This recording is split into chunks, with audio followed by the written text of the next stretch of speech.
আমাদের একজন ভাই জানতে চেয়েছেন যে মাশরাফি বিন মুর্তজা বর্তমান পরিস্থিতিতে, যাকে নড়াইল এক্সপ্রেস বলা হয়, তার ছবির উপরে জুতা নিক্ষেপ এবং জুতা পেটা করা হয়েছে।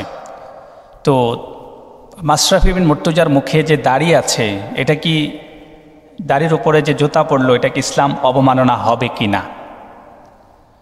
প্রথমে কথা হচ্ছে যে মাশরাফি বিন মুর্তজা তিনি সময়ের আলোচিত ব্যক্তি এবং অনেক বেশি জনপ্রিয়।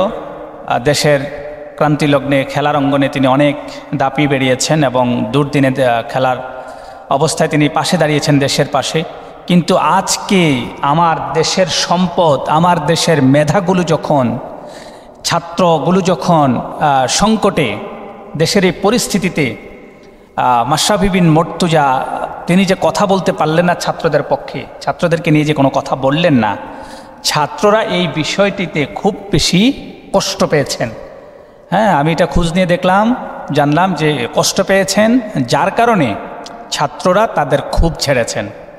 তবে হ্যাঁ, এখানে ইসলাম অবমাননা হয়েছে কিনা এই বিষয়টা যদি জানতে হয়, তাহলে আমি আপনাদেরকে বলবো, ছাত্রদেরকে বলবো, প্রিয় ছাত্ররা, তোমরা মাশরাফি বিন মুর্তজাকে ঘৃণা করো, এটা ঠিক আছে, এটা হতে পারে, সাময়িকভাবে তোমরা করছো, কিন্তু তোমাদেরকে একটা বিষয় খেয়াল রাখতে হবে যে লেহিয়া মানে দাড়িগুলো, এটা রসুলের সুন্নাহ, এটা তাদের বিষয় না, এটা আমাদের রসুলের সুন্নাহ, আমার রসুলের সুন্নাহ, আমার রসুলের পক্ষ থেকে এটা। তো এটা দাড়ির উপরে আমরা আঘাত করব না এবং ছবির উপর আঘাত করব না। এমনিতেই কোষ পুত্তলিকা, দাহ পুত্তলিকার উপরে আক্রমণ বা এই বিষয়গুলো বানানো, এগুলোর ব্যাপারে ইসলাম অনেক বেশি আলোচনা সমালোচনা করে। তো সুতরাং আমাদেরকে মাথায় রাখতে হবে যে মাশরাফি বিন মুর্তজা তুমি সত্যকে সত্য বলতে পারো না। কারণ হচ্ছে আপনি যদি সত্য আসার পরে যদি আপনি সত্যকে আলিঙ্গন করতে না পারেন, মিথ্যা আসার পরে মিথ্যাকে যদি বাদ দিতে না পারেন, তাহলে আপনি কিসের মানুষ? আপনি তো মানুষই না।